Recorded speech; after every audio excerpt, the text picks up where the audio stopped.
ఆచార్యదేవ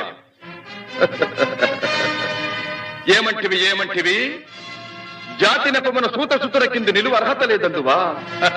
ఎంత మాట! ఇది ఛాత్ర పరీక్ష గాని క్షత్రియ పరీక్ష కాదే. కాకూడదు. ఇది కుల పరీక్ష ఎందువా? నీ తండ్రి భరద్వాజుని జననమెట్టిది. అతి జుగుప్సాకరమైన నీ సంభవం ఎట్టిది. మట్టి కుండలో పుట్టితివి కదా. నీది ఏ కులము? ఇంత ఏల అస్మత్ పితామహుడు గురుకుల వృద్ధుడైన ఈ శాంతనవుడు శివసముద్రుల భార్యవు గంగా గర్భమున జనించలేదా? ఈయనదే కులము. నాతో చెప్పించివేమయ్యా? మా వంశమునకు మూల పురుషుడైన వశిష్ఠుడు దేవవేశ్యకు ఊర్వశీపుత్రుడు కాడా?